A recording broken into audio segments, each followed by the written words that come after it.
Beyond Bitcoin Hangouts are meant to give everyone a voice, a chance to speak with others who are passionate advocates for expanding the blockchain's use cases out into the world and beyond. Do you have a crypto community you would like to represent and hold open hangouts for? If so, you might find yourself on the path to owning a stake in Beyond Bitcoin. We are looking for people who care about people who want to bring others together, because crypto communities are people. Beyond Bitcoin is a movement of thinkers and doers in the crypto space. And if you feel you are one of them, reach out to beyondbitcoin@gmail.com for more information on how to debut your community's efforts to reach to the stars and beyond.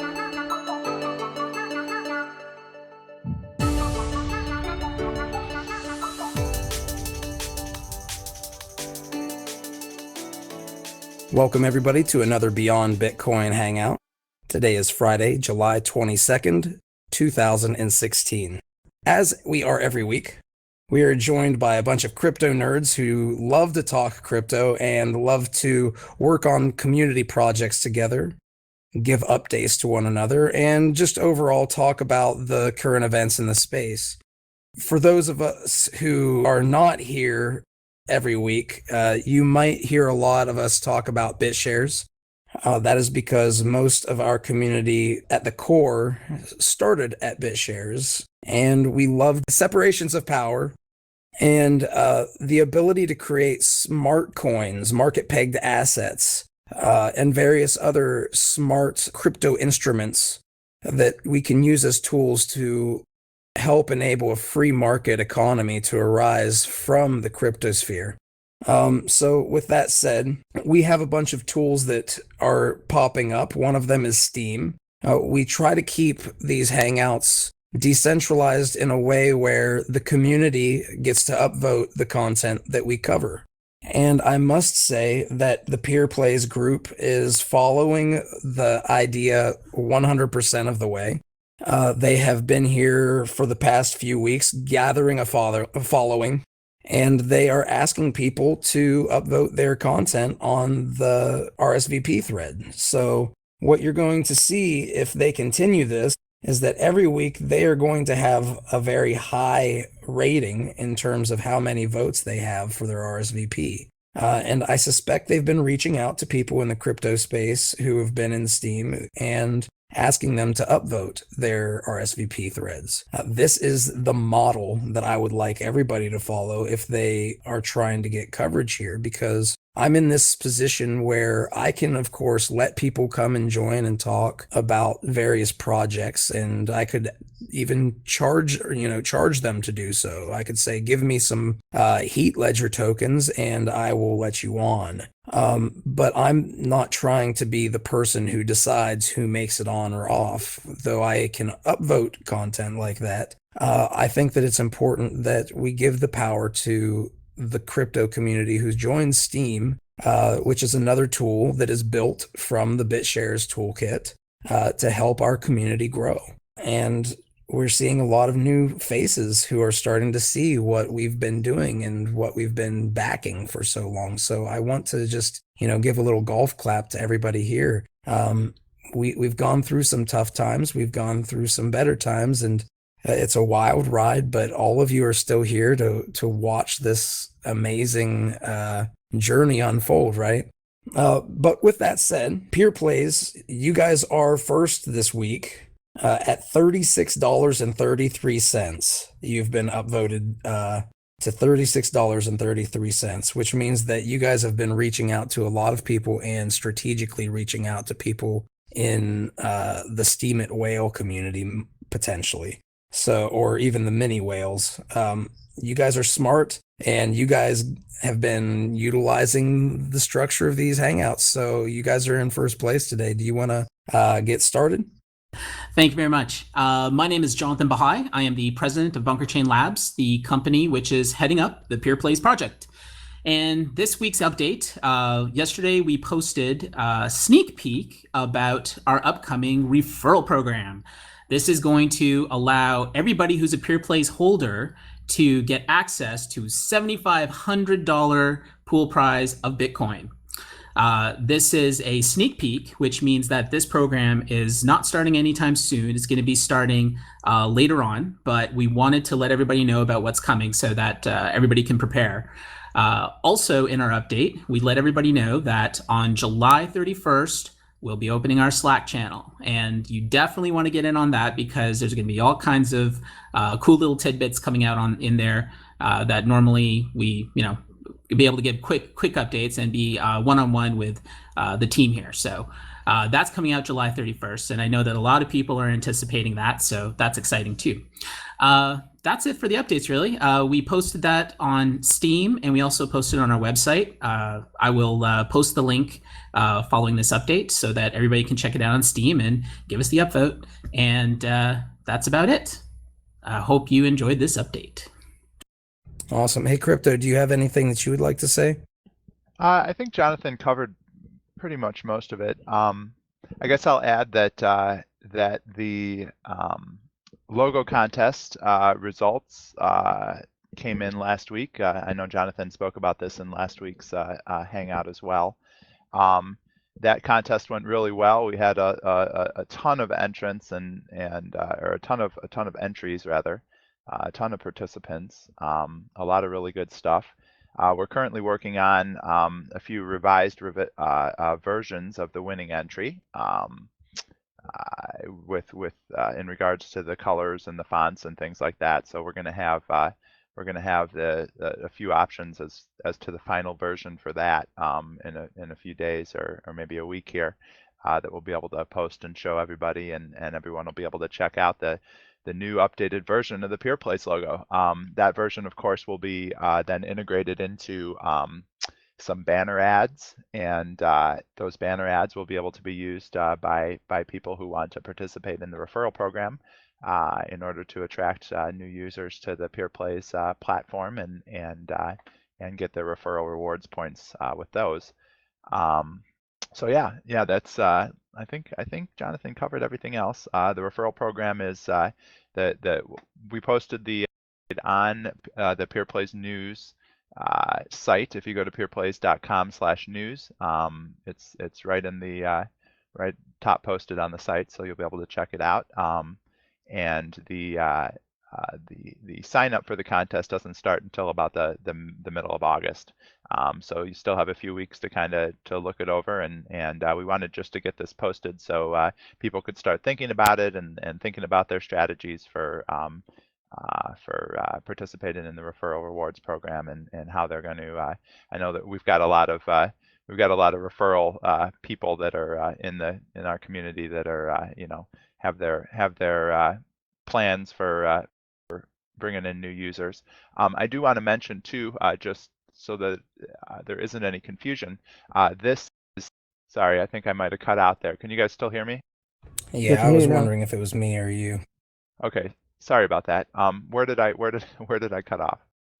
You were talking about, well, you said about changing the fonts, and then you said about talking, there are certain people who have ideas on how to refer individuals already, and then you started moving on to something else, and I got about maybe 5 seconds into it before it cut out.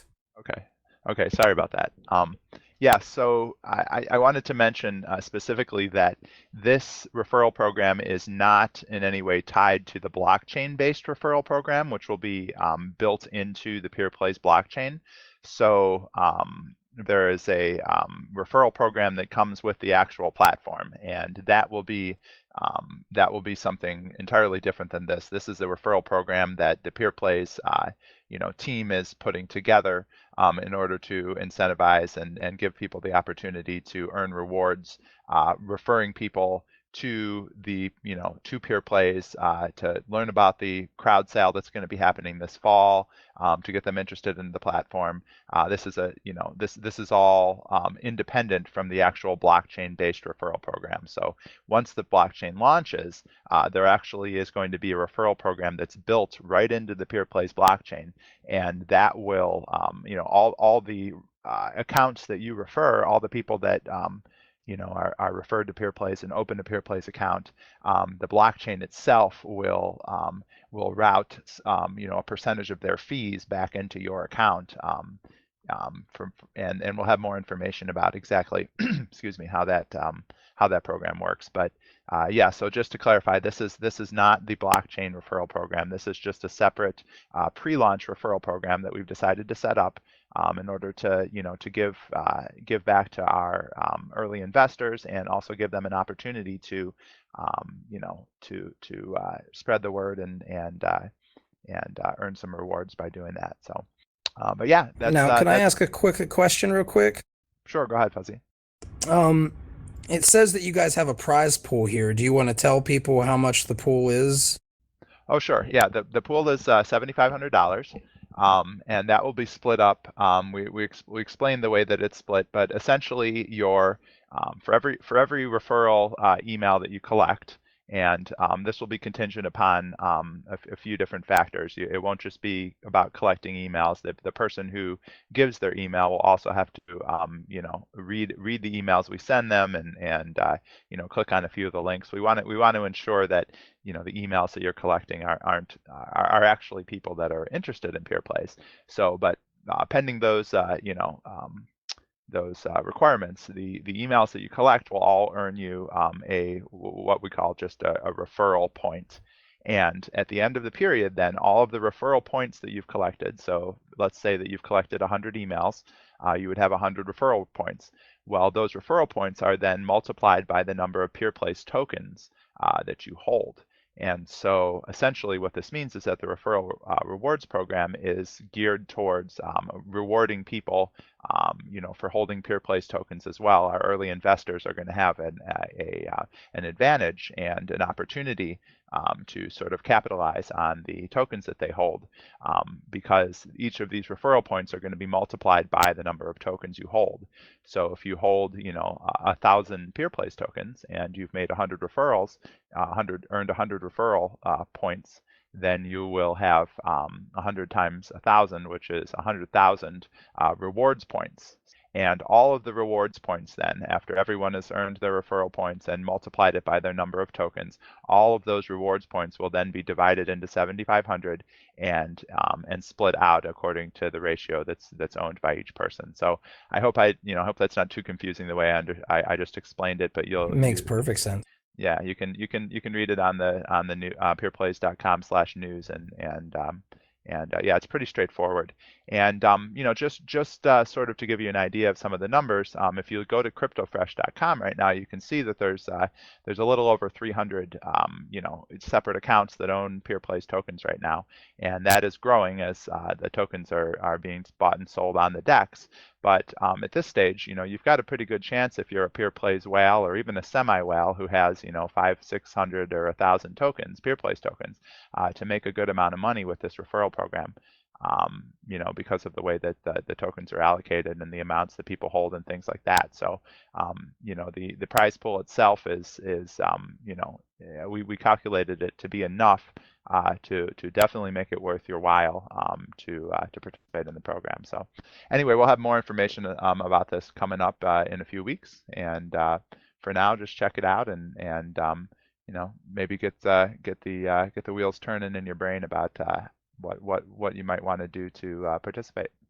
Out of curiosity, have you heard any ideas that you think would be good for everybody to try? Any ideas that you've had that you think that anybody who's going, I would like to help refer people, I just don't know how.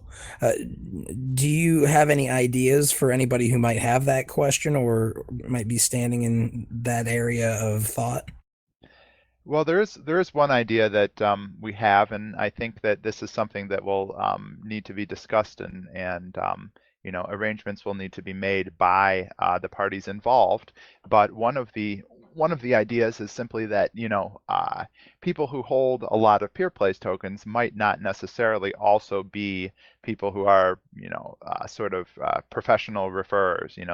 That's not their forte. They're not into online marketing and referring. So one of the options that they could have would be to essentially, let's say loan, so to speak, their URL, because everyone will get a separate URL, which will be their referral URL. And so that URL will be linked to your PeerPlays account, which holds all your tokens. And you could essentially give your URL to a professional referrer and make a deal with that referrer and say, spread my URL around, and you can be the referrer for my account, and I'll give you, X percentage of the rewards that are earned. So essentially, you are basically loaning out your balance to someone who's a professional, and giving them, the professional, then the opportunity to use their talents, and you the opportunity to earn with your balance. So that's just one of the options. Obviously something like that would, there perhaps would be a some sort of escrow agreement or something like that that could be come to from a third party, with a third party, or there's lots of different options. But I think that once we have our Slack channel opened up, and more people can come in, and we've got more more eyes and more brains thinking about this, that there's going to be a lot of options that people discover that'll be beneficial to be able to put into place. And one more question, if you don't mind, before I open it up and ask everybody else. With respect to PeerPlays, it is very close to being the first graphene chain other than BitShares. I don't know if it's before Steem or not in terms of starting to develop the chain. Do you guys, I mean, at the very least, you guys are second graphene based chain, right? Yeah, when we launch, the three will be part of the I think the three largest graphene chains will be BitShares, PeerPlays, and Steem. Yes.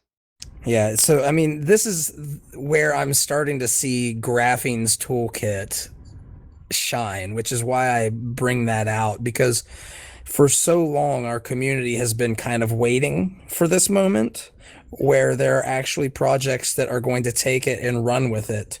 And we're seeing that already with Steem, and we see that the first two graphene chains that are really out there are all in the top 20 already. And PeerPlays, I just have this sneaking suspicion is going to be up there as well. So I'm just, I'm just letting people know this is kind of a historical moment. Every new chain, at least at first, is going to be a very powerful use case and is going to have very little competition in the space because of what graphene can do compared to all other competitors that do not have graphene-based blockchains. Yeah. So, it's just something to think about that I wanted to bring up. And I want to thank you guys for joining and answering all these questions. And of course, if anybody has any questions, I will shut up or comments, of course. If I was wrong about anything I stated, feel free. I think Riverhead posted in the side bar that Muse. I forgot to mention Muse as well. Muse is currently operating or currently a graphene-based chain. So yeah, that's that's the fourth one. Yeah. Yeah, but as you just mentioned, the exactly what graphene is capable of is truly phenomenal, and we haven't even begun to scratch the surface in terms of really seeing this play out and be integrated into the sort of world at large. Steem is sort of just the first breakout, so to speak, version of what a graphene chain that everyone is paying attention to right now. And a lot of people don't have any clue how Steem works, right? I mean, they don't know where the Steem backed dollars come from. They don't know. All they see is, wow, this is just happening and it's working. And people generally, in my experience, don't really care much how something works as long as it works, right? And so, we can kind of sit back and say, this is actually extremely complex and nuanced, and there's a lot of reasons why Steem is working and operating how it is now. It's not simply, what you see on the surface. There's a lot of things that are aligned precisely and tooled in a very specific way in order for the incentives to line up and for this, machine to sort of propel itself forward. And that I think is one of the one of the advantages and one of the beauties of graphene itself and how things are set up and aligned, is that you really can build, if you understand what graphene is and how it works, you can actually build entire ecosystems that are self-sustainable and have this sort of feedback loop that can grow, grow themselves. And I think, in combination with the advent of side chains, which are coming, within the coming months and years, we're going to see, I think we're going to see graphene emerge as pretty much a leader in the space, as these individual chains kind of come into their own and people start realizing that there's more going on here than anywhere else. There's more potential here, and there's more actual, it makes economic sense. Graphene, the way that the chains and the incentives, or I'm sorry, the way the features are aligned and the way the incentives are aligned on graphene makes more economic sense than any other cryptocurrency consensus algorithm and platform that's out there. I think this is my opinion, but I think it's also close to fact when you assess everything in a very objective way.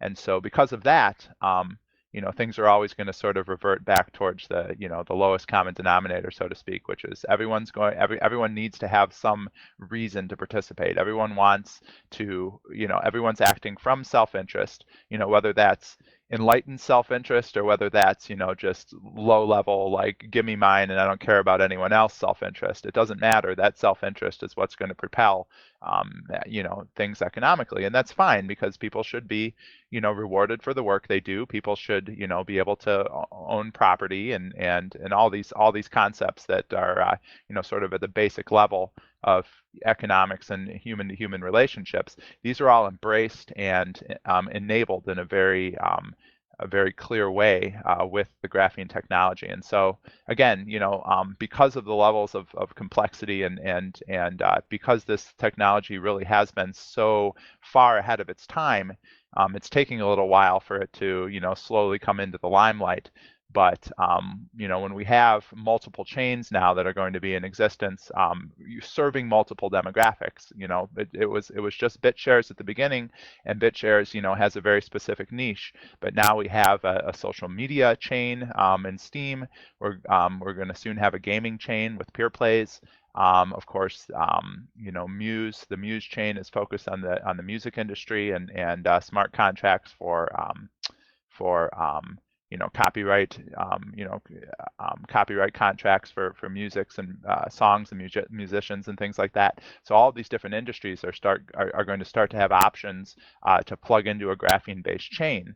And I think this is going to sort of catalyze into a sort of a movement for people to start learning more, programmers especially, looking at graphene and saying, wow, this is where the action is, and this is where the action is going to be in the future. So, yeah.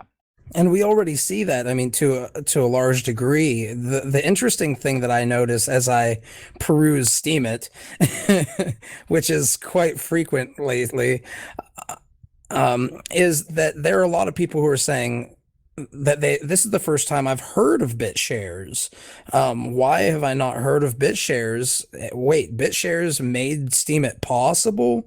Maybe I need to look at BitShares, right? And you look at this and you realize, if you've been here from, for the history of this, that the DAC concept, the decentralized autonomous company, community, corporation, country, whatever you want to call it, ended up, that was actually the first time that I ever heard of anything like that concept brought up in terms of the crypto space. And it was actually not too long thereafter that the concept of the DAO, the DAO, kind of blossomed and started getting a lot of headway in the media. Meanwhile, I sat there kind of watching BitShares and going, wait a second, isn't this basically the same idea? And they just gave it, organization instead of the C. And you can see that pretty much is the case, because our entire community has been here from the beginning trying to enable this toolkit where people can create their own DAC or DAO, however you want to say it. They're basically the same concept. These ideas really, I believe, started in the BitShares community to a large degree. And you're starting to see that people are looking at the graphene toolkit because of Steemit, and because they've been introduced to it in a way that doesn't necessarily divide people over the technology, and really unites them over the idea of what the technology can do, but the technology actually can handle it. Right? Whereas with Yeah, Bitcoin, scale. you could never have a social network. Yes, Yeah, at we've scale. got something that scales incredibly faster and higher throughput capacity than any other consensus algorithm out there. And that's just one sort of tiny corner of what graphene is Yep. capable of and enabling for people. And I think the other thing too to keep in mind, and something that we're seeing this year, which is really really positive, is that there's a huge influx of new people coming into the crypto space. Just if you just look at all of the ICOs that happened this past spring, and all the new money that sort of poured in, and how that money didn't really care about any of the past history of the squabbles or the arguments or disagreements, or really even anything at all about what's happened up until this point. All of the axioms that are this only works this way, and this is the only truth, etc. All these different things that Bent. different groups have adhered to, all kind of got thrown out the window, because there's all this new money coming in, and the rules are changing, the game is changing, and in within all of that sort of this new space, we're starting to see that things that actually work and can prove themselves as being able to enable profitable business models are going to thrive above any other sort of theoretical or philosophical notions that some chains may carry. People are going to want to say, look, I want to get involved in this. How do I make money? We've got an entire generation, more than a generation of people right now that are sort of have been looking at very little upward mobility for the last 10, 15 years. People are stuck. They can't get good jobs. They've gone to college maybe, or become educated, but they just don't have very many opportunities. And here along comes Steemit.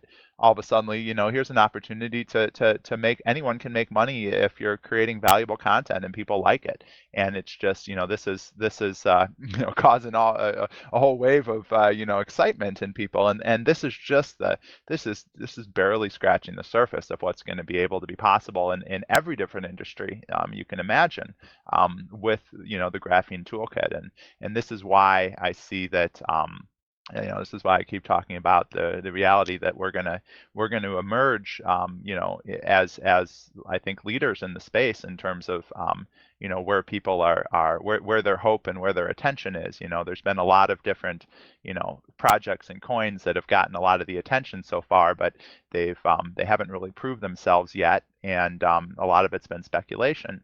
And the same thing has sort of happened with BitShares to some extent. We've had the technology, but BitShares specifically has not really been a use case that a ton of people have been able to get behind. Whereas using graphene for something like Steem, which is this social network, is all of a sudden opening up the doors in everybody's minds, and they're seeing, oh my gosh, this can be used for other things, and this can make us money too.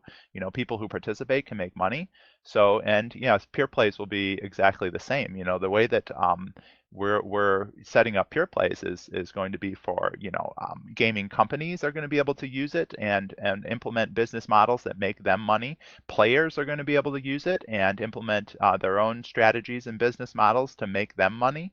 The holders of the PeerPlays token, the core token, are going to be making money simply by holding the token because it's a profit-sharing token. So, we're aligning the incentives for everyone to want to continue to use it and continue to build value on top of the platform, because it's going to feed back into their own pockets, and they're going to be able to make money with it. And this type of thing, this type of setup is really crucial when you're building, I think, any sort of blockchain, that you want to be sort of an independent entity and want people to actually come and use it, because all these other things are the market's kind of saturated right now with coins, like, okay, this is going to be the coin for this, or this is going to be the coin for that, and it's like, well, that's fine if you can convince millions of people to use your coin, but what else are you giving people? What else are you offering? Bitcoin. But your basket weaving coin. Yeah, your basket. And not everybody wants basket weaving coin. Yeah, or even a lot of the other gaming platform, tokens that are coming out right now and are saying, yeah, we've got this great coin that we've created. You can come and gamble or wager on our platform, on our centralized platform, on our servers with this crypto token. And it's like, well, that's great, and that may work, for certain people. But what we're building with PeerPlays is actually putting the games themselves on the blockchain and integrating all these different opportunities for people to utilize the PeerPlays network to make money. And that's where it all sort of revolves around, because we've got millions, tens of millions, if not hundreds of millions of young people in this world that need a future and that need a way to plug into the world and be able to make a life for themselves and be able to bring value that other people consider, that other people find valuable. Anytime you're creating value that other people enjoy and other people want, that in and of itself should be able to be tapped into to generate some sort of economic engine that should be able to be recognized and utilized and tokenized, and those tokens should then be able to basically be converted eventually into things such as food at the grocery store, or a new car, or any of those things. And all of these things, again, are sort of happening simultaneously and on lots of through lots of different projects. What BitShares Munich is doing with the point of sale stuff for BitShares, for example, is a good parallel project that's going to help to actually bring these tokens out and give us more use cases, to transfer the value immediately into something like a sandwich or a bicycle. We've got to. There's a lot of different things that need to be, a lot of infrastructure that needs to be built, and that's what's so promising, is that so many people now in the BitShares community, since we have this foundation, and since we've all been here for a few years already, and we've all been racking our brains and working hard to put this together, we're going to see in the coming year, I think, some really big leaps and bounds to where we sort of bust out into the mainstream, I think, in a lot of ways. Yeah, and I think you're already starting to see it, but it's one of those things where it's a wild ride, and I suspect that it'll continue to be one, regardless of the fact that Steem has gotten people realizing that graphene technology has essentially just snuck under their noses this entire time, and they never knew about it, and now they know what's possible. So I think it's going to be very interesting seeing how many graphene chains do burst onto the scene at some point in time, once they start realizing, once people start realizing that graphene is an underlying technology in the top cryptocurrencies that do emerge. Now, with that said, does anybody have any questions, comments, or points that they'd like to bring up? Yeah, I'd just like to say that the Crypto Drive was asking earlier about controversial things that Dan Larimer would say at these mumble sessions, and graphene was one of them. It was originally his decision to pretty much jump from a BitShares 1 and not try to really update it or fix it, to starting from scratch, and people freaked out, and later that became graphene. On April Fool's Day, he announced Steem, which some people thought was a joke, and that was another thing that people freaked out about. So both of those things are examples of Dan Larimer sharing here at Fuzzy's great Beyond Bitcoin Mumble session. Well, at ours, right? Because all of you guys are joining up every week. But yeah, I mean, it's very interesting whenever you've been here for the history and you've actually listened to it and watched, like, because I know many times all of us would sit here and we'd hear some of these ideas and we'd go, my God, this is amazing. We can't wait until this happens. Let's hope that this happens. And then, there would be a huge market reaction to the downside, and you're like, what the heck is going on? And then you have to realize that the market doesn't really understand this technology on the level that most of the people who are here do. So whereas we are enthusiastic about it, the rest of the market players are kind of like, this is a big change, and we don't like change, especially when we have money in things. So, where most technologies have focused on keeping the perception stable of their coins, our community has really been kind of radical, if you really think about it, with respect to that, because we have been sitting here looking at the things that need to change along the way and acknowledging those things when they confront us. And it's really interesting to watch. I can definitely say that, and it's been an honor to be part of this history. And I look at this list of people who are here who are all part of this history. I can't think of a single person other than maybe the Crypto Drive who hasn't been here for a long, long time. So, Brindle, got to give credit to all of you guys. Yeah, I think our tendency to think about things for the long term scalability and basically attempting to lay the foundation for not just a new cryptocurrency or a new crypto platform that could serve current needs, but a crypto platform that could evolve with the needs of sort of an evolving social Yes. structures going forward. I mean, we've set something up with an eye towards many, many, many years in the future, and also the technology is set up with an eye towards major scalability. I think it's not far off to say that there's graphene with a few tweaks and is going to be capable of handling millions and millions of users on a single chain, and that is something that especially with high volume transaction many transactions per second and all these other things, it's just not, it's not something that any of these other chains can really boast at this stage. Dude. And we're already there. It's like, okay, we've got that. What's next? And that kind of thing is. I think we've sort of sacrificed maybe some short-term gains for long-term stability in a lot of ways. And I know that maybe sounds counterintuitive when you look at all the things that have happened so far in the last couple of years in terms of the markets, but I really do believe that our mindset of which is kind of the opposite of what the sort of general Wall Street mindset is, right? Which is sacrifice long-term stability for short-term gains. So, Yep. we've built something that could potentially help not just ourselves and the people that we're onboarding onto these new platforms, but also all of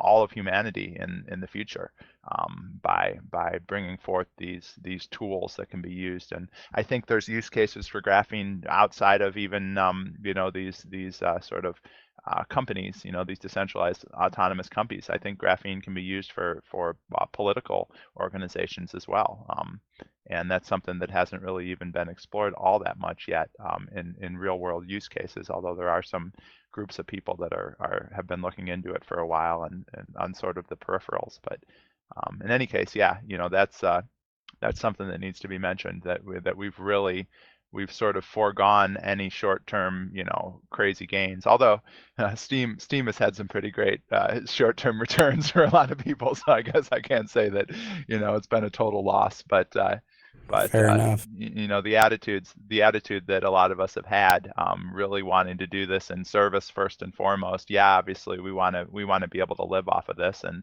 a lot of us would like to have some nice things as well that we can get for our efforts. But ultimately, I've seen more people in this community that are just about working their butts off to create something that's just going to be better and more useful and have more long-term scalability than anything else, that they're really concerned with. And so that to me is something that's attractive. And I know that no matter what, with this many good people working on something like this, it's only a matter of time before things start coming together and just humming, humming on all 12 cylinders. So.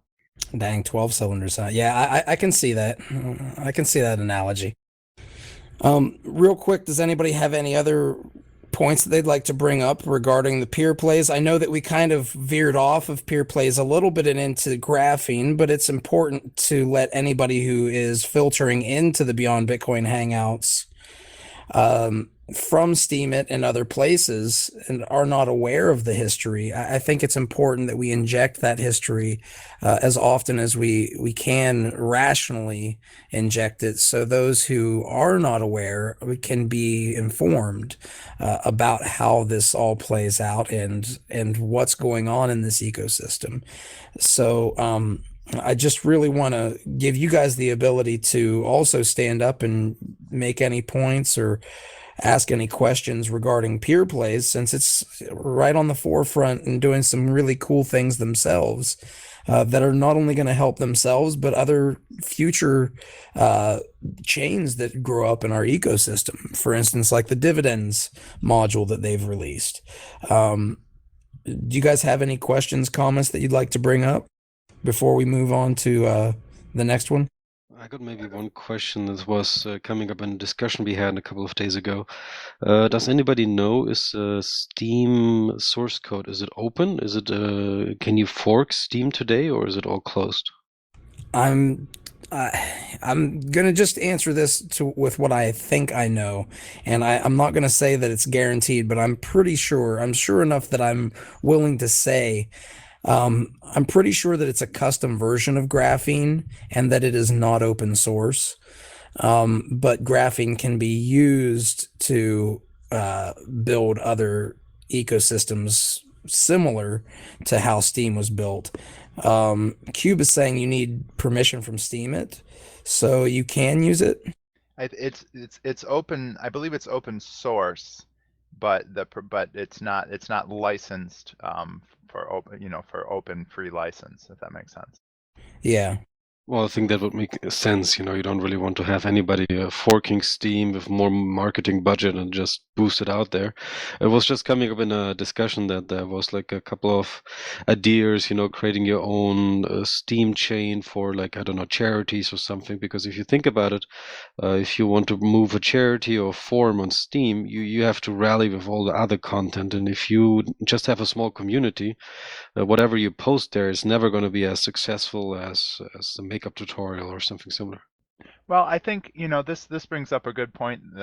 Something that's been discussed recently a lot about how Steem moves forward into the future and how things scale and how the distribution of influence comes about. And I think that there's something to be said, and I haven't done the mathematics per se, but there's something to be said about the as more people are purchasing Steem and locking up that Steem, and as more people gain influence, the categories that everything is split into will become more sort of nuanced and more specialized. And I guess what I'm getting at is that there may be, if you have a particular interest, whatever that interest is, you may be posting your post on that particular in that particular sub-Steemit category, right? And that people who have that same interest are going to go to that sub-Steemit and they're going to upvote things, and they're going to see your post rise to the top of that sub-Steemit. It may not rise to the top of the entire Steem mountain, and be one of the top voted posts for the day, But I think something we got to consider is that, everybody's looking at this and seeing, oh my gosh, people are making thousands of dollars per post, hundreds of dollars per post, and all of a sudden everybody expects that.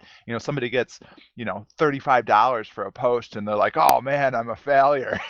It's like, well, $35. I mean, geez, when before, 2 months ago, could you ever get $35 for posting something? You'd have to have some sort of freelance agreement with some, company to make money. So, I mean, most people in the world today, especially in areas of the world, that aren't, highly affluent areas of the world, people can live on, a few $100s a week and be okay, and Steem, I think Steem is going to give people the opportunity to, yeah, exactly. And so I can't really, this whole idea that it's just going to be, it's going to be so limited and so, sort of, narrow in the sense that what we're seeing right now is, necessarily going to be how Steem it always is. I think that going forward, things are going to become a lot more spread out, a lot more balanced, and there's going to be a lot more opportunities. And this is just me being, bullish on the platform itself. I mean, I know there's a lot of other factors to throw in, and but in terms of the potential that it has, I think I do not believe that the way it's set up is going to allow for a continued sort of very narrow range of what is found useful and isn't useful. Like, for example, photos is another thing. Photographs and artwork. I've seen a lot of original artwork not get very much excuse me, not very much money for that, and I don't think that that's something that will continue long term. I think there'll be people that come onto Steem and they'll purchase Steem tokens and they'll convert that into Steem power,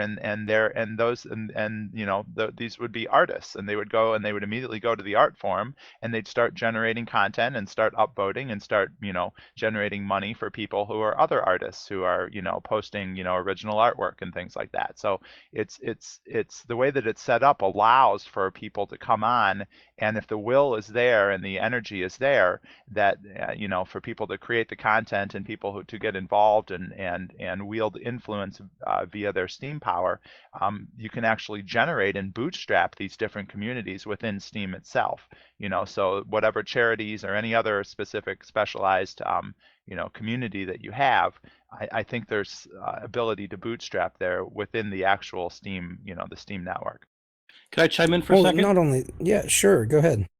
Well, what crypto's getting at is that, okay, so Steem itself is kind of like this big mock blockchain, and you're conjuring into existence all these Steem currencies by these individualized proofs of work. So the analogy holds that the money that goes back to the people is pretty much tantamount to the fees that Bitcoin pays miners or pays for the mining. So, and then the rest of the value somehow has to go into some sort of market. But what's going to happen, I believe, is that people are going to try to hack Steem. What they're going to say is like what you're doing, crypto. I mean, what you're doing, Fuzzy, is saying, okay, here's a group of people. Why don't we all get together and upvote each other? Okay, oh, that's slick. And they're going to start forming into these groups and uploading each other. And they're trying to hack Steem, but the more they hack it, the more valuable Steem becomes, because now you don't have just the network effect. You have the network effect within the network effect, which is the network effect squared. And as these communities, right? So as these communities grow, they're going to become highly specialized, and those are precisely the areas. I would call them communities of practice. So you have communities of artists, communities of photo, communities of engineers. They're all now sharing content within their community of practice. Now that's when you start really nudging towards the idea of a productivity-based currency, because I'm still bothered that Steem isn't productivity based, but it's so far ahead of any other crypto out there that I'm excited that we're nudging in that direction. But then I kind of see how Steem, I think people are going to try to hack it, and it's made to be hacked. And Dan knows this. He's got the valves, he's got the switches all set up for people to try to hack the system. And in fact, in doing so, they will make it more valuable. By orders of magnitude. So that might be something to take a kick at. And I think crypto's really, really honing in on that with his intuition of what's going on. Yeah, there's A There's game there's a would be a devil's better word than hack. Call it game. Hacking's a little scarier. well Okay, there's so a devil's well, there's people hacking it, trying to make it better, but you're right. Gaming is better. That's a better word. there's a devil's advocate sort of angle, I think, that you know, that Dan Larimer's very good at assessing and understanding as well, which is make sure that all the worst case, not only are the worst case scenarios mitigated against, but if at all possible, they're harnessed and utilized to boost the you know, the overall value of the platform. So this is what comes, you know, this is what I always talk about vaguely when I mention, you know, the alignment of incentives. You know, it's kind of like you know, you're going to have people, you know, you've got two different types of self-interest, right? You've got, on one hand, self-interest is a good thing. It's important. It's what, you know, it's what is at the base of how we, you know, operate and live our lives. We need to think of ourselves. We need to think of how to take care of ourselves and our immediate, you know, family and whatever. And then that sort of branches out into the world, into the larger and larger circles, right? The concentric circles. And then, of course, you have sort of the extreme version of that, which is people that are just, no matter what, all of their thoughts and all of their energies are about, how do I give myself more, more, more? You know, how to, you know, that's sort of greed, what you call greed, right? You know, the you know, the wanting to you know, accumulate everything, you know, under your own personal possession. Both of those impulses, including people. yeah, including people, sure. And both of those impulses, however, are going to exist whether we, you know, no matter what tools we put out there for people to use. You're going to have people, you know, on both ends of the spectrum. But it all, you know, at the very core comes down to how do we utilize and how do we harness that self-interest in order to benefit everyone. And so, you know, this is how Steemit has been built. And again, I think that, you know, how complex systems like this scale is, you know, is a field of mathematics that I'm not, you know, familiar with at the sort of math level. But I do understand things and how, you know, I can see it telescope out in certain ways. And one of the other things that we haven't mentioned yet is the downvoting in Steem. And I think that we have not seen that really pick up in any major way either. And I think that is something that's going to be very, very interesting because of the fact that when you have an account on Steem, you can't transfer your Steem power. I mean, it takes you 2 years to fully, you know, liquidate your Steem power and be able to transfer that to another account. So if you're a whale, for example, and you become known for doing particular activities that are, you know, not necessarily viewed as beneficial to the community or to the platform or whatever, and people begin to downvote everything you do, well, that is going, you can't avoid that. You can't get away from that by simply transferring your stake to another coin, and all of a sudden you pop up and you're somebody else and nobody knows who you are, and you can, you know, start over again. You know, it's almost like your reputation, so to speak, is tied and tied up for, you know, 2 years in your Steem power. And so this is going to, I think, you know, eventually result in people being on their sort of best behavior, so to speak, when it comes to you know, engaging in practices that are seen or generally, you know, understood to be beneficial and not, you know, hugely you know, disruptive or, you know, self-serving. Because people can simply, you know, use their Steem power to downvote and to neutralize or even negate the things that you're doing if you're a bad player. So so that's another, I think, really powerful thing that we haven't really seen too much of in any major way. There was Riverhead X, who, when he was in here, he posted something, a Steemit post that I read the other day, which was, I thought it was really nice. I actually kind of loved it. Hold on one second. Waiting for this background noise. And essentially they were talking about, you know, having crap voted up, and you know, I'm going out and spending 16 hours to create the best post in the world and I get $4.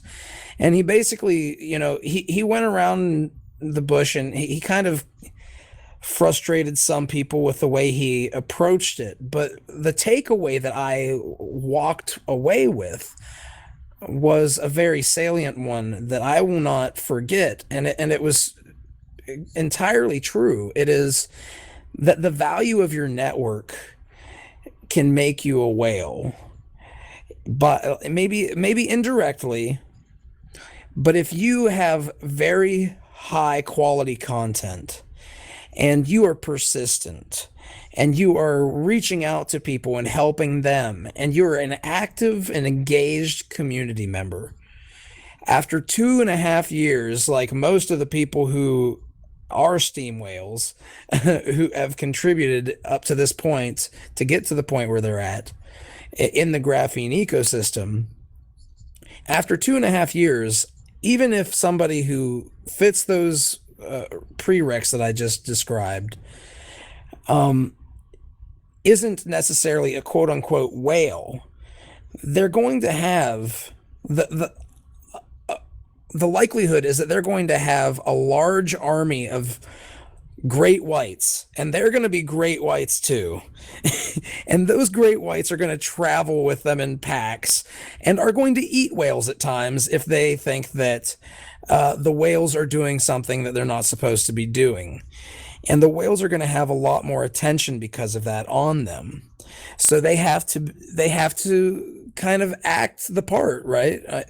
And whereas what Dan and Genesis was saying here, and it kind of comes to what you're saying, Crypto, is look at an artist guild, right? There are competing actors guilds or artist guilds out there, but they all work together. They all find work for one another. It's a very similar mechanic, only it's placed now into a blockchain-based social networking platform. And those who stick to it and build that following and build those collectives that all can work together and do it in a way that actually benefits everybody are going to become so insanely powerful in this ecosystem that I suspect you're going to start seeing people who are essentially whales, even though whales by proxy, essentially. What I'm saying, Fuzzy, is that's what people need in real life. I mean, this thing's going to have to pop into real life eventually. And if you've got these communities, these affinity groups, and then you start localizing them, the granularity has to get pretty tight, but then you start localizing it. This is exactly what society needs to do. It needs to get along. It needs to unite. It needs to help each other. It needs to drop this competitive land, labor, capital bullshit economy and get on with something that's sustainable, which is a collaborative economy. And I think, it's a far view, and crypto's right on it. So it's not like we're saying the same thing in different terms. It's a far view, but that's what has to happen if we're gonna get through this next dozen years or so. Yeah, well, absolutely. I'll say this. Go ahead. Yeah, I always think about, the fact that rewarding hard work is, in my mind, one of the most basic and fundamental, sort of things that needs to be achieved and understood. If we had some sort of system where people who worked hard were rewarded, everything else would fall into place. And I know that maybe this sounds totally overly simplistic the way that I'm saying it right now, but it's so key, because I look at everything in all relationships and all the economic inequalities, and when you look at exploitation of other people and their exploitation of people's labor and the theft of resources and the legal systems that are set up to funnel resources into the pockets of the few, and all of these things, what it comes down to is, are people being rewarded for the work they're doing, or are they being rewarded for their ability to manipulate and steal and be crafty, and what are the checks and balances that avoid that from happening? What power do people have to look at this and say, well, I see that that's wrong, but there's nothing I can do about it? And what if there's 1 million or 100 million people that look at something and say, I see this is wrong, but there's nothing I can do about it? Well, that's crazy, because there's 100 million of you. So how can you not do anything about that? Well, I think in Steem It we have a sort of an initial experiment, an iteration of a system where people are able to do something about it. Your voice counts in Steem It. Your vote counts. Like this is like kind of revolutionary in a way to what we currently, it's been years, it's been generations, I think, at least a couple generations before people in the world, in the real world, since people in the real world have really felt like their vote counted and that they were part of something, and they would go cast their measly vote and they would feel connected and that they were, influencing events because of what they did, and I'm not saying that's completely gone from the world right now. I mean, we've got a few most recent instances, where this has happened and it's changed things in a major way, like the recent Brexit vote, for example, maybe is one example. But I think that ultimately, economics are so fundamentally tied in with politics, and separating the two, is a fallacy, and it's silly to think that somehow you can have economic union but not fiscal union, for example, or it doesn't make any sense. So I think that we have a lot of untangling to do right now, and there's so many of the current systems that are just so off the deep end that one of the solutions I see is going to be to simply just turn away in a lot of ways and to reorient ourselves in these new sort of crypto platform ecosystems, and to follow with my little fantasy here for a minute, if you'll indulge me, let's say that that Steem It, becomes hugely popular, or Steem itself becomes hugely popular. Of course, Steem It is just one platform that's built on Steem. There's lots of other things that can be done with the Steem platform, blockchain. And but let's say that Steem It becomes hugely popular and it starts, creeping up on, Reddit and Facebook, and all of a sudden now we have all these endorsements from celebrities, and this is just causing huge amounts of people to pour in, and now we have foreign Steem It popping up, and different foreign languages, people are using it, and well, this Steem-backed dollar or the Steem-backed currency is going to, be ubiquitous. Everyone's going to have this, and everyone's going to, ascribe value to it because it was the result of, being rewarded for actual, true value being created, whether that's, whatever it is that people are posting. And so what do we do with this currency then, and this is going to become a question in a lot of people's minds, well, everybody's got smartphones, everybody's got point of sale devices. Now we can start using this money and going out and buying things in the world, and so there's a lot of bridges that can be created, and they're natural bridges that people aren't going to think twice about. They're just going to say, yeah, that makes sense. I've got a number of nieces and nephews, younger kids that are in their teens right now and younger, and to them, when I talk to them about this, they're like, well, yeah, that makes sense. Like, show me how to do it. They've never of course, they've been playing grown together up with for the so internet. long. Yeah, they've had the internet since they were born. I mean, right now, seniors in high school right now have Yep. had the internet since they were born. So, for some of us, old school cats, we don't, it's kind of hard to wrap our brains around. But these kids don't know anything else, and it's totally natural for them to think, yeah, well, okay, so money's on the internet. That's actually a lot easier. I don't have to deal with banks anymore. Great.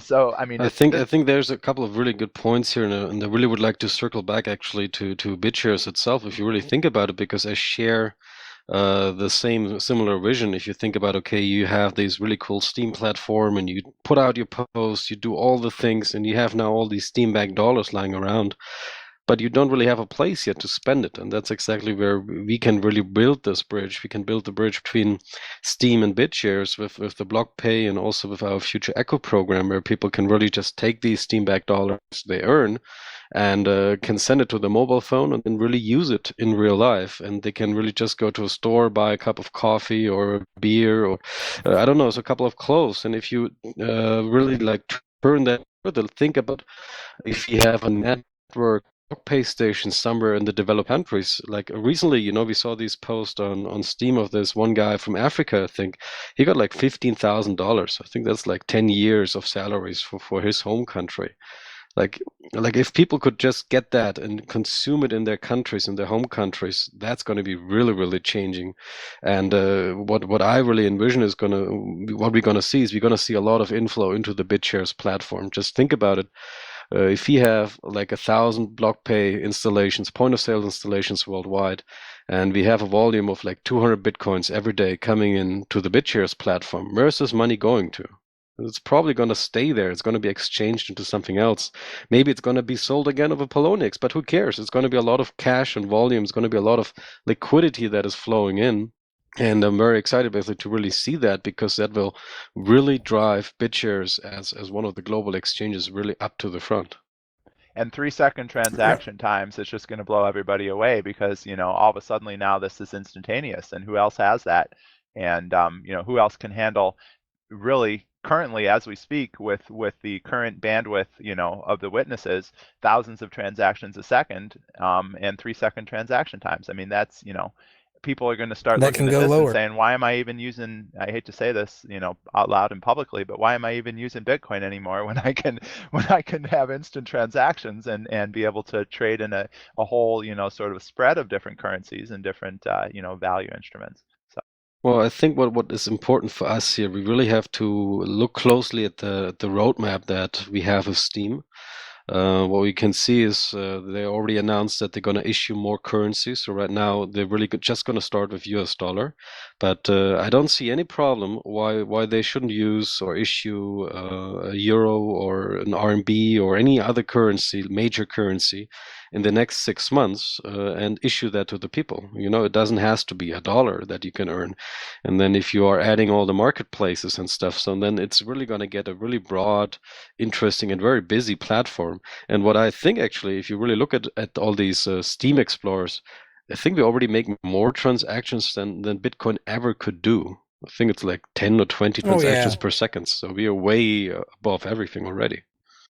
I think above pretty much everything, because Ethereum is the only one I can think of that might have more transactions. And we've surpassed that, to my knowledge, as well on Steem. Well, with that said, this is a great place to actually move to the next topic. And we did get into a lot there, but the next topic is really this is a good place to get into it, which is brought up by PeerMike on the Steem at RSVP thread, and that's regarding the Steem Marketplace. Are you here, PeerMike? Can you hear me? Beautifully, man. Good. Hello, everyone. I'm PeerMike, and I had an interesting, post on Steem. So a few years ago, my son, he wanted to get into this sneaker game. Those of you that are not familiar, Nike basketball sneakers are pretty popular, and I didn't believe it when I first learned about it.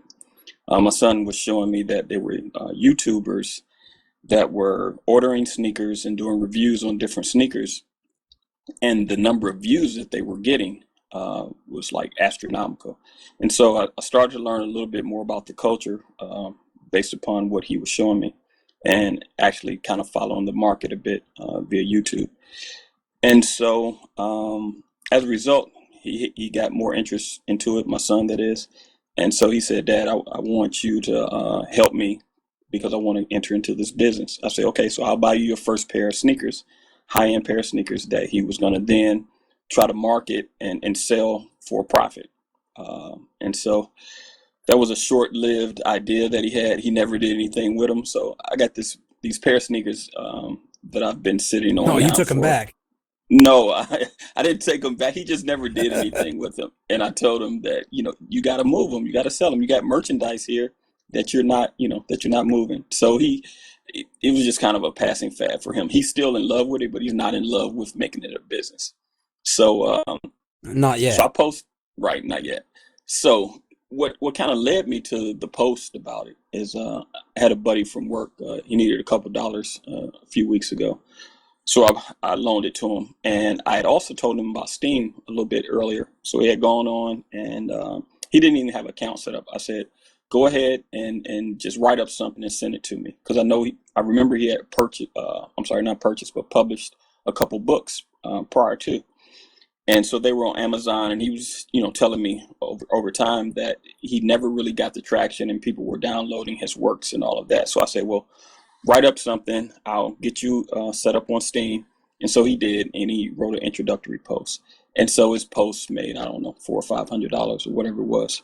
And it was immediate. Like he really saw the gravity of it and what Steem could do for him. Versus what he had experienced as a publisher of books before.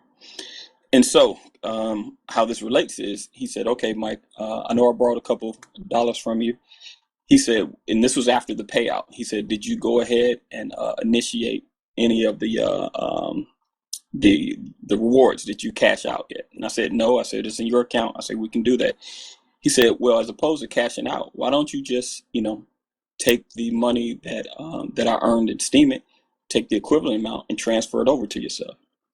And I thought about that. I was like, oh, and the light went off. And so kind of what one of the previous guests was just talking about is once that currency is in the hands of people, then you can start having, can you still hear me? Yep, still can. Okay. All right. And so he paid that debt off, and it was like the light bulb went off for me. So as an experiment, I had read that article about Dan's evil plan for world domination, and he talked about the marketplace was coming, but it wasn't available yet. So I said, well, let me create a post using these shoes to just post and say, if anybody wants to buy these sneakers, and I'll take Steem as payment. And I couldn't believe what happened as a result of that. So initially, I put it up. Yeah. I forget exactly what day it was. It was $15, $20. And then someone voted, and I can't remember who it was, and it went up to like $50. And then it was $100, a couple $100. So it peaked at around $1,000. But I think the hard fork, not the hard fork, but I think we got hacked in some of the other articles, and maybe even the makeup tutorial took me down. So after a while, I think when the post finally closed, the reward interval, I think it was like 500 or something bucks. And so there was a gentleman that commented in the comments area, and he said that you're probably going to make more on this post than you will for actually selling the sneakers. So I thought that was pretty funny. And then lastly, one guy said that just like Bitcoin that had the pizza that sold for 2 Bitcoins or whatever, he says now Steem has the shoes. So I thought that was pretty funny. So So I guess I'll just summarize by saying is that the power of having this currency in everyone's hand, it just opens up an infinite amount of possibilities. So, well, I know that I saw your post, and as soon as I saw it, I was like, of course, we need escrow agents, somebody brought up, and that's a very good point. And that's what the blockchain will eventually step into that position as the escrow agent itself, which is the power of the blockchain, right? You take out the individual who can't always be trusted in those types of powerful situations where they can essentially steal the money that's supposed to go to somebody who sent out the shoes or the product. But I offered to be escrow on it as soon as I saw it, because I was like, this is exactly what we need. This is the type of stuff that we need to give as a tool to other people in our ecosystem, because, we all have things that are valuable to one another, and that value is often subjective, or at least has a strong element of that subjectivity. So if you can then mix something like a social network with something like Craigslist in terms of buying products off of one another, and maybe even services, who knows? This is a very powerful use case that kind of like I've heard before with Dan Robles say, it kind of is like the source and the sink, where you have the source of the currency comes with one place, and then there's a place to actually use it and spend it with one another. And that's another part of our interaction. And let's face it, the economies, like crypto was saying, up to this point for generations have not reflected the value that comes from our own interactions with one another. And the marketplace is a manifestation of as I see it, the value that we project into the world using Steemit and that we earn from actually takes takes on attributes of being real now. It's not just something that is a fictional idea that's held in an account as a token that has really nowhere else to go but maybe, you know, within the ecosystem to buy Steam-backed dollars or something like that. Now you can actually start buying real goods off of people who you know and can trust. And that's a very powerful idea and a next step idea that I think is going to actually help significantly with distribution problems, as well as just bringing the audience, the mass adoption to crypto that all coins want. And I'm really glad that you brought it up, Pear Mike, and I'm glad that you brought that up in terms of actually bringing the post to Steemit, because to me that was the first one that I've seen where people have actually tried to sell something specific for Steem and Steem dollars. I think the concept of escrow agents too, and I know I've talked about this before. You know, we can hybridize these systems. We can use trusted business entities, you know, human entities that are even traditional entities. You know, this concept of everything having to be 100% on the blockchain in code, you know, never have to trust a human being again is kind of faulty. It's faulty. Yeah, I mean, it doesn't make any sense from a standpoint of just there's certain things I think that are that the technology is not necessarily the best use case, but also just you know, we can it's okay to still trust. I mean, it's all about alignment of incentives. I think the reason, one of my theories as to the reason why even a lot of good people, let's say, end up doing bad things over the course of their lives, a lot of times has to do with the fact that they're pressured into situations where they don't have much of a choice economically, you know, and I think that applies to many different laws that have been written. You know, let's take, just say, for example, some of the laws that have been written over the past 50 years in the United States that have resulted in you know, social economic conditions that people wouldn't naturally want or, you know, find themselves in had it not been for, you know, their incentives being aligned and pushed in a certain direction. And so because of this, I think that there is, you know, human beings naturally want to trust each other. I mean, for the most part, you know, let's face it, from the time we're, you know, 0 to 12 at least, you know, we're fully dependent on another human being in some way, or a group of human beings. So we have it built into us that we want and desire to trust other people. And I think that having things such as you know, centralized escrow agents is not a horrible thing. You know, there can be accountability there. You know, there can be insurance because of the blockchain, though. Sure. Because you know that the blockchain enables a level of transparency where that trust actually is backed by something that makes sense. Yeah, and that's where the transparency comes in. And I think there's this concept that we've discussed before, and it has to do with two separate things. First of all, when it comes to personal finance, the transparency is actually not desired. We want to have privacy in our personal finance, and there's many different reasons for that, and you know, I don't think we need to get into those. When it comes to business dealings, and especially either business, you know, public business dealings, or even business to business dealings to a large extent, or voting, transparency is okay. You know, if you're in your local community and you want to do business with someone, you're going to want that person to be public. You're going to want people to know who that person is. That person has a public reputation. You're dealing with someone. It's not private. The nature of the exchange and the you know, the interaction is business, and it's public.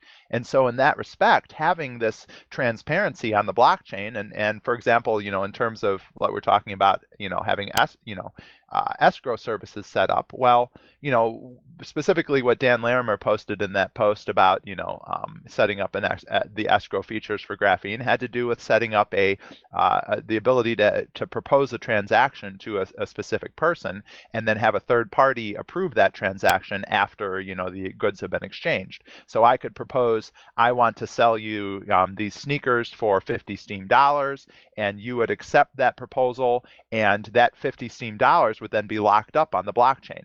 And the only way that 50 Steem dollars would be able to be released is by that third party that was set as the escrow agent. And so I would, Paramike would pack up the sneakers and box them up and mail them to my address. And when I received them, I'd open them up and see that all is well. And both of us would check off, deal done on the form. And the escrow agent would look at that and say, okay, both parties have said they're happy. And the escrow agent would then, release the funds on the blockchain from the funds that I had paid and locked up over to Paramike. And so that is the nature of the transaction, and it's all done publicly and on the blockchain. And the third party escrow agency, of course, can have, an insurance fund set up, let's say. I mean, this is what PayPal is. The reason why you pay, 3% on all your PayPal transactions, or at least part of the reason, is because they have an insurance fund. They back up their sellers. If you're a seller of a certain status, well then if I want to buy something from that seller, PayPal guarantees it. And if the seller screws something up, PayPal's on the line and they've got to put up the money to reimburse me. And that's all of that money comes from the fee that is charged. So, that's all legitimate, and there's no reason why that is, that can't happen and can't be used. And this is just what I'm getting at as an example of a way where we can still utilize our current, let's call it, postmodern, manifestations of all of these structures and these corporations and these, business, entities that we've created. A lot of those are still be useful. I think we've gotten jaded because we've seen, specifically in banking, we've just been screwed over and over again. And so, the reactionary response is just throw it all out, throw the baby out with the bathwater. We need to get rid of it all. We need to completely put everything on the blockchain. Human beings should never have to trust each other again, et cetera, et cetera. And, it sounds extreme when I say that, but believe it or not, this is a little bit extreme if you think about it. Prevailing sentiment in a lot of crypto space. I've seen this over and over again.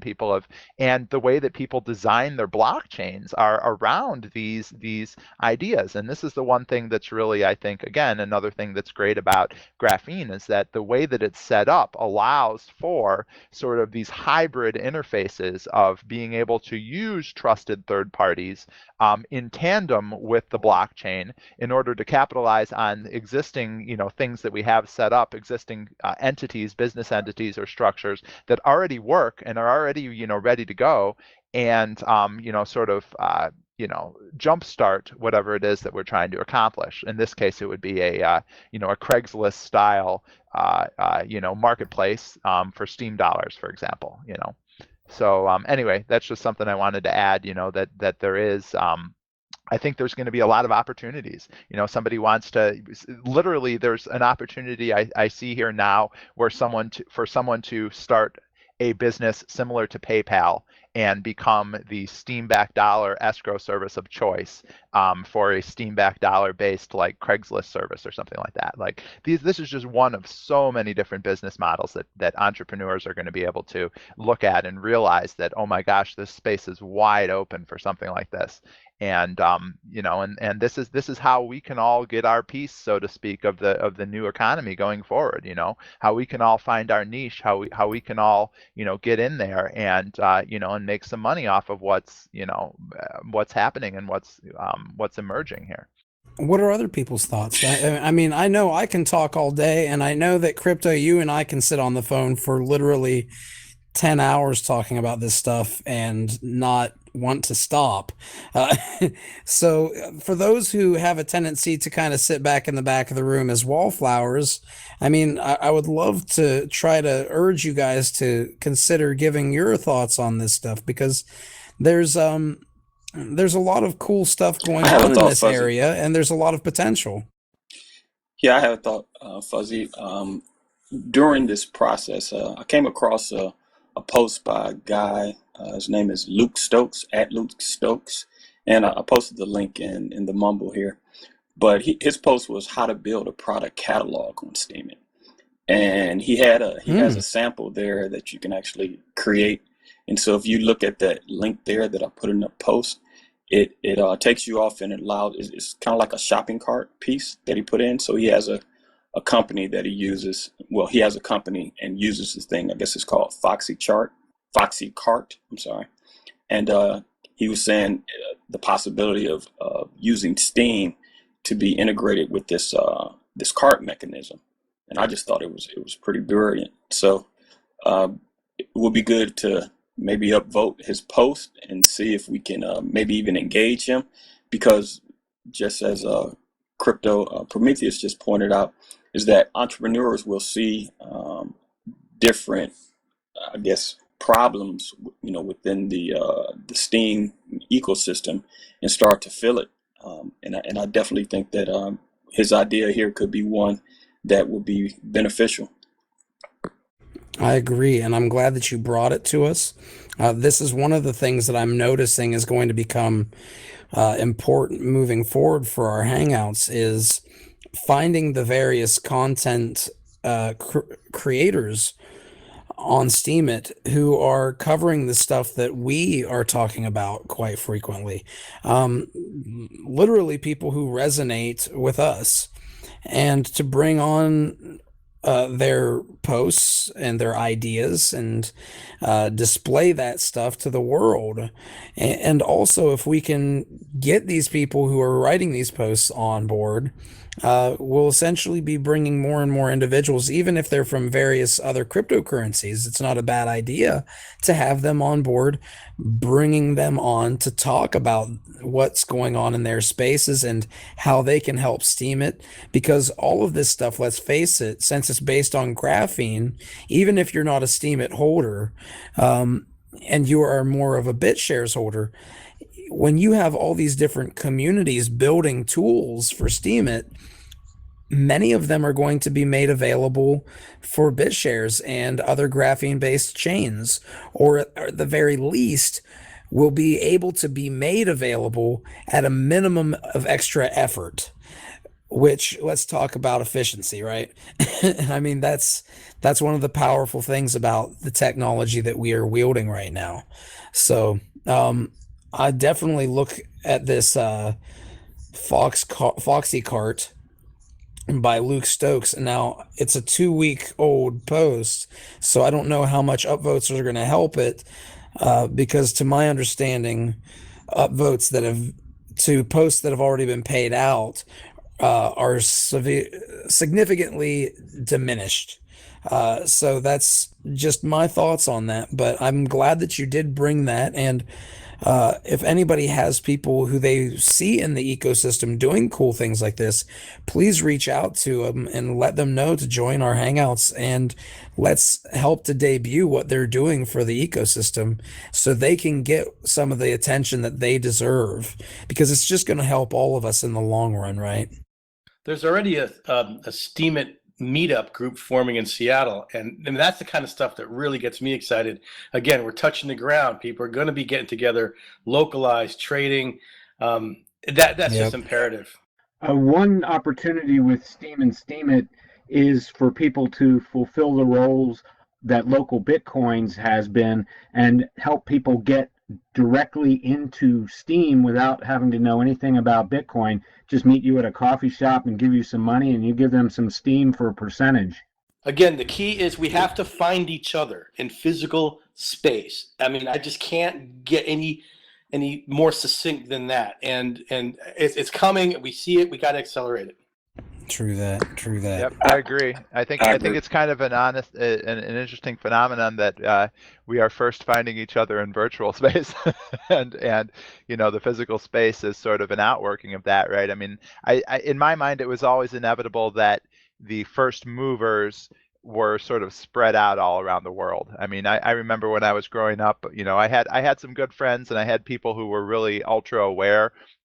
But I also knew that, you know, there were probably people all around the world, but we weren't all in the same space. And our theory was that if we did all grow up in the same neighborhood, all of us here now, we probably would have built a rocket ship back in, you know, 1987 and just blasted off and left this crazy place, right? And that would have been the end of it. So, you know, as a necessity, I think we were all sort of, you know, placed and seated in all these various places. And now, finally, with the internet and with this technology and with all the exciting things that are happening, we're starting to come together and connect and form relationships and work on projects together and start to really catalyze this movement. And as a result of that, things are going to be touching the ground much more often and much more rapidly. And you know, I've always had the theory that once the avalanche starts, it's going to happen real quickly. I mean, we're talking about a period of years, and it's not going to be decades anymore. It's going to be years, and in some cases even months before things really just, you know, blast off. And next thing you know it, you're living in a whole new world with a whole new set of possibilities. And not only just you, but everyone is living in that world now, you know, because you know, nobody knows exactly what the trigger is that makes the, you know, the sort of, let's call it the mass mind or the consciousness of lots of different people flip over and have some new idea and start to see things a new way. But we do know that that's a phenomenon that happens and has happened throughout history. You know, there's always the before and the after. You know, it was everything leading up to this, and then everything changed, right? And how many times has that happened throughout history? And now we're almost seeing that happen at an even more rapid pace, you know, where this is happening sort of in a sort of multi-dimensional way, where you have groups of people that are having these realizations, and because of that, they then become this new force to be reckoned with, and they're able to build bridges, you know, so that other people can come on board. And you know, it's just a process of building bridges, I think, over and over and over again, continuing to build bridges from, you know, what the future is going to be and what we imagine and envision the future to be, to the ground and to the reality that exists now, and helping people to climb onto those bridges and walk across. And you know, before you know it, you know, people are going to be able to begin to support themselves fully on these new systems that we set up. And then, you know, think about all the energy that is withdrawn from the old sort of systems. You know, their loyalties, their time, their energy, their you know, attention, all becomes withdrawn from that. And that, you know, these old systems then begin to sort of crumble away because they no longer have relevance. And you know, that's the process that we're going through now. And it's very sort of subtle, so to speak, and it happens on this meta layer, and you can't really pinpoint exactly where one begins and the other ends. But a good example of that is the media. You know, look at how the internet has changed publishing, whether it be books or anything else in media, television, the mainstream news media. Their ratings are plummeting, and so I mean, that's a very good example of what you're talking about, Crypto. Yep, the internet began with commerce and information, right? And that was the big revolution. Of course, information was media, and it was, you know, everything from small scale to large scale. And now that we're actually onboarding the final sort of block in the final brick in the you know, in the foundation, which is the finance. This is the final brick, because finance is what everything else revolves around. So no longer will there be able to be you know, these sort of old antiquated structures that survive anymore, because we're fully taking charge and taking ownership. You know, now we have ownership of finance, or we have ownership of you know, commerce, like, you know, online sales and things like that. We have ownership of the information. Now we're taking ownership of the financial, you know, realm.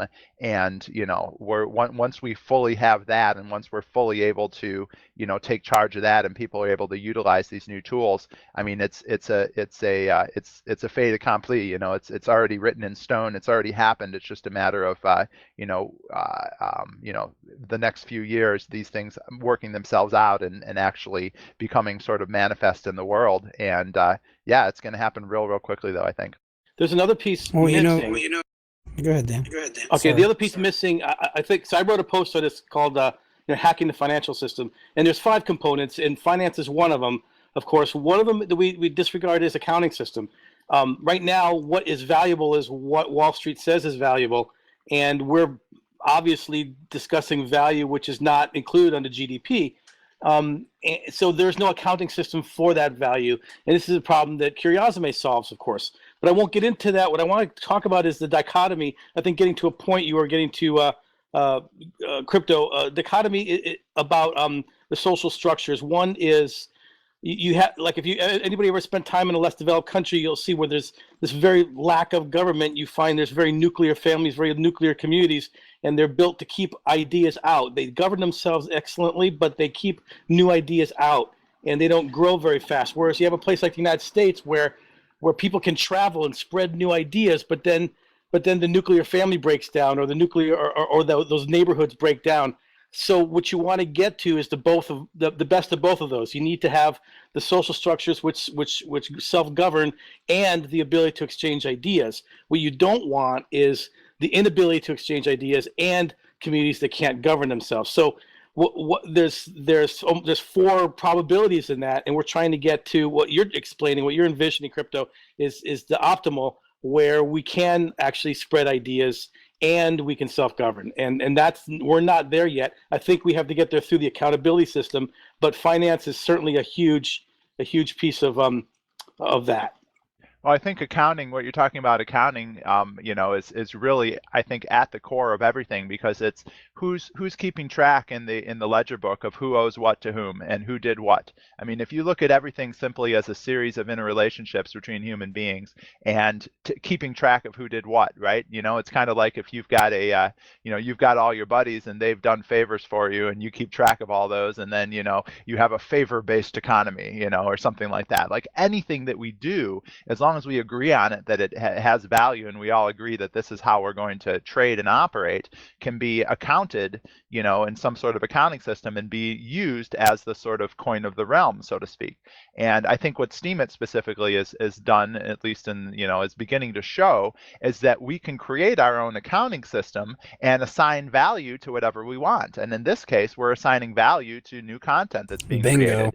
And the consensus of the entire community is what is canonizing or consecrating that value into a usable, tangible form, which is the Steem-backed dollar and the Steem token, which is created, and it's created by consensus of the network, and it's created through and it's distributed fairly through the ownership of the network. Depending on how much Steem power you own, determines how much influence and how much you are able to sort of allocate, to other people. And so, again, this is, I see Steem as an accounting system that is just one sort of way, or one iteration of something that represents exactly what you're talking about, which is keeping track of who did what, and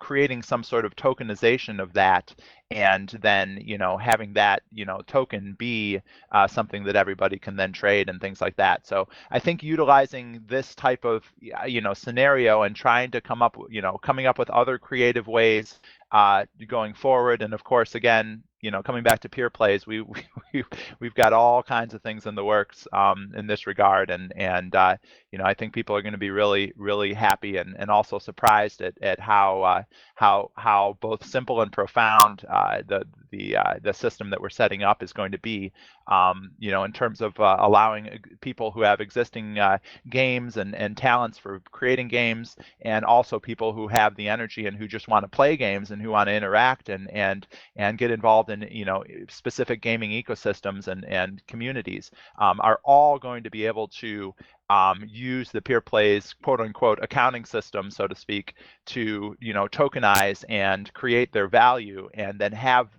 this actually be able to be exchanged for other tokens, other value, because right now, on sort of a mass scale, people still have the dollar, the US dollar. Everyone accepts that, right? Maybe on a slightly scaled down way, or majorly scaled down way, Bitcoin. Less people accept Bitcoin, but in terms of cryptocurrency space, there's more vendors in the world that accept Bitcoin than anything else. So, you'll be able to take your tokenized value that you've created, you'll be able to, exchange that for Bitcoin, and you'll be able to then take this Bitcoin and use it, either spend it at a vendor or, send it through your Coinbase account and get dollars. And, there's going to be an equalization that happens as these communities continue to grow, and as the strength of these individual accounting systems it grows and is made stronger and has a greater level of both integrity internally and also integration with other individual communities and their accounting systems. You're going to start to see certain currencies emerge and become more powerful, and the currencies that we sort of have on a mass scale now, on a global scale now, I don't think are going to be the currencies that are the most valuable and powerful 10 or 15 or 20 years from now. I think there's going to be a huge amount of shift and change in the currencies that people use, the coins of the realm, so to speak, that people use and are in their day-to-day lives in terms of trading goods and services and things like that. So what we're building now is, I believe, a series of accounting systems. And once people socially figure out how to plug into these accounting systems and participate in them, and bring their value that they create and offer, so to speak, then these accounting systems, the result of them is going to be the tokenization and currency that's created is going to be, have its own independent value and worth in the marketplace, traded against all these other, tokens and currencies that are created through these other communities with their own accounting systems and values that's created. So hopefully, hopefully that all makes sense. What's interesting there is you're using the game as the substrate for the accounting system. And this is exactly what I'm getting at too. You have to have a substrate. And I've spoken about this with Fuzzy as well, about creating a real life game. And in fact, I've published heavily on something we developed called the value game, which aligns incentives a certain way in real life and creates a game out of it. Like it's in everybody's best interest that the schools are good. So now we put the schools are a shared asset in which it's in the best interest for everybody to preserve that asset.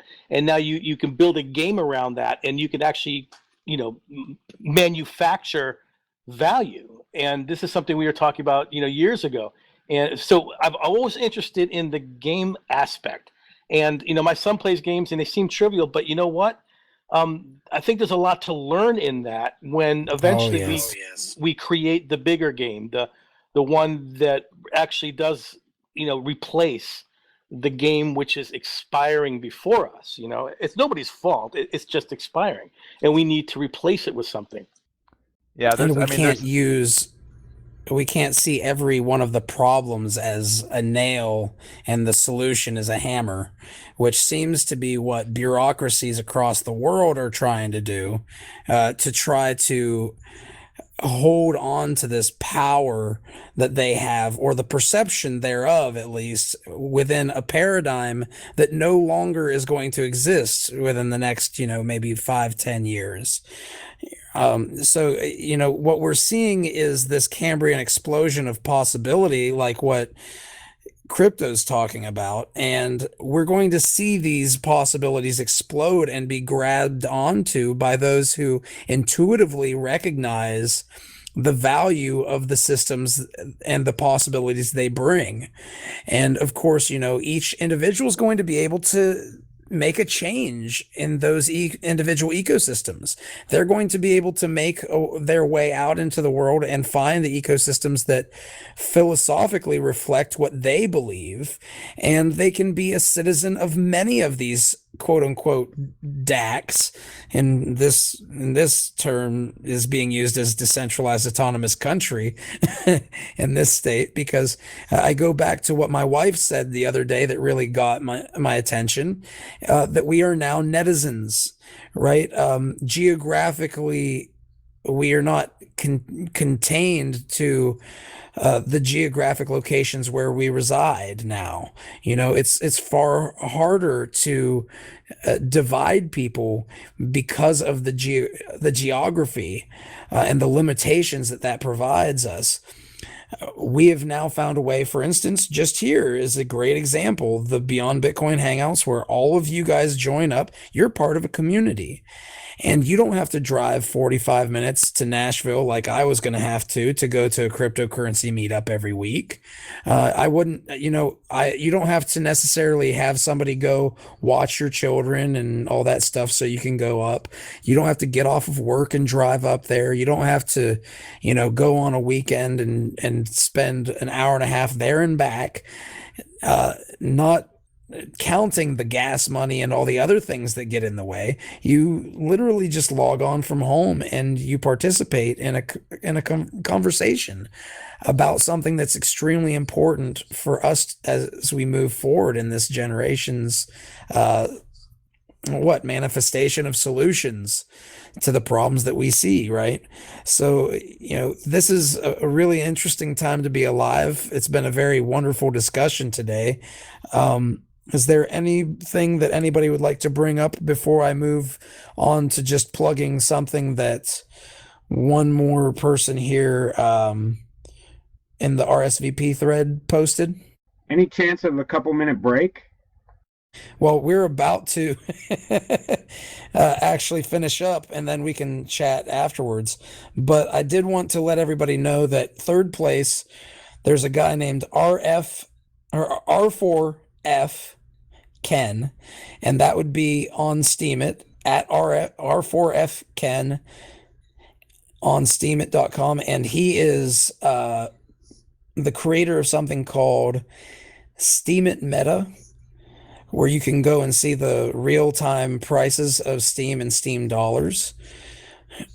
He did not show up today to talk about it, but I do want to let everybody know to, go look at the service and let him know and invite him to come on here to talk about it if you're interested in it. How about a link to that? Fuzzy? Yeah, I'll send you a link. And just so everybody else knows, if you guys want to have people following you after these hangouts, if you have a Steemit account that you would like to be followed, please feel free to let everybody know.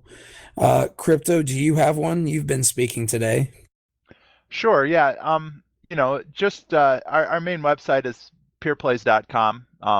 You can check that out, and we've got the links to all the other information. Also, PeerPlays.com/news is all the latest updates. So those two will take you to all the info on PeerPlays.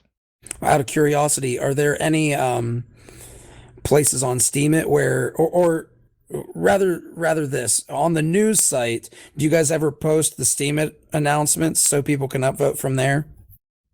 We simulcast, so to speak, all the posts. So anything that goes up on our news site is also published on Steem under the PeerPlays sub-Steemit category. Okay, so under the PeerPlays sub-Steemit, and is there a special account that they should look for as the official PeerPlays one?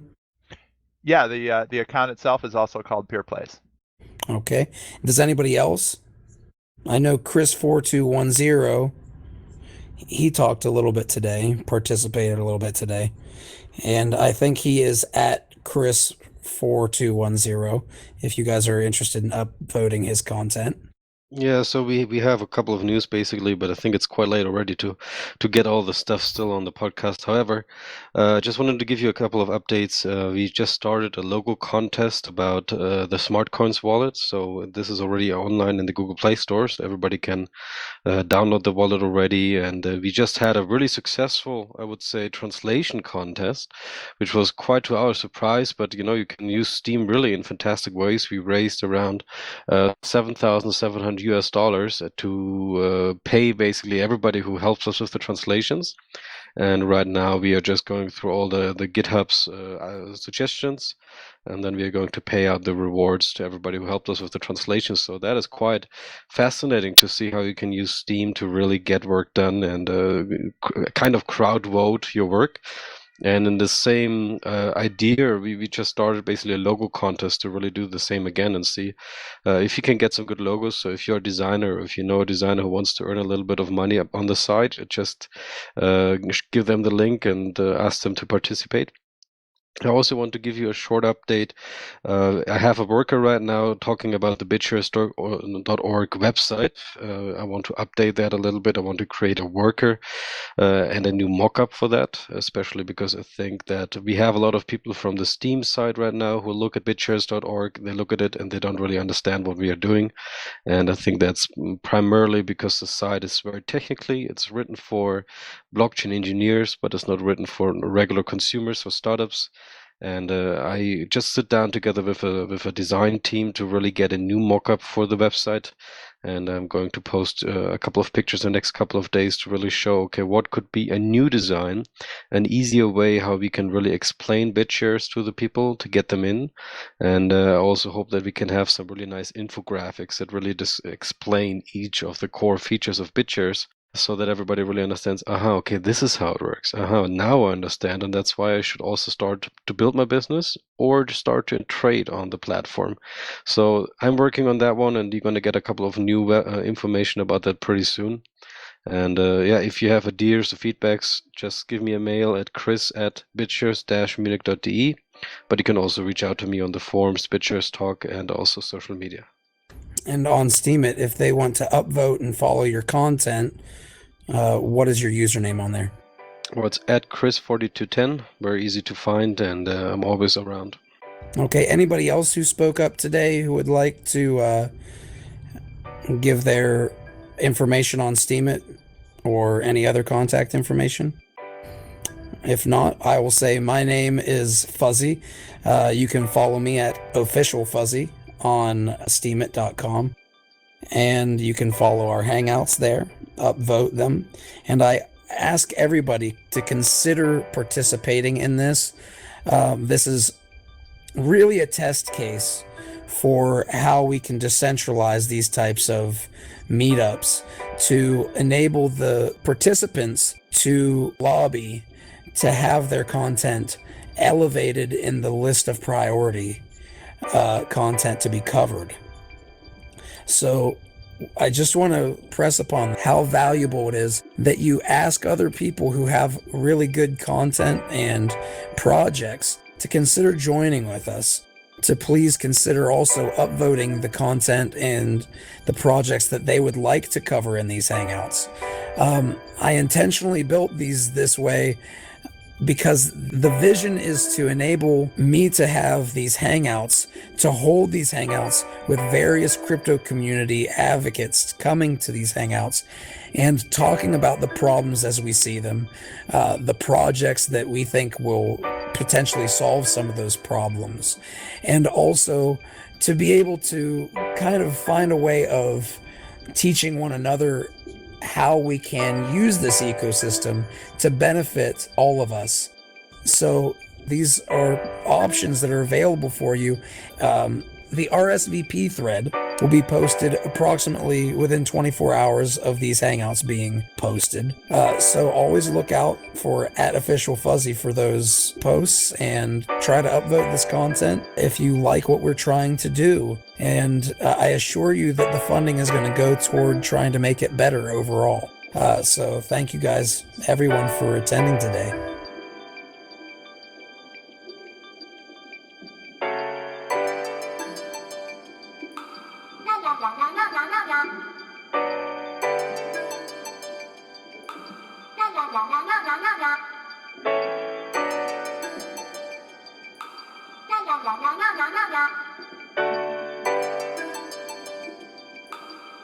La la la la la la.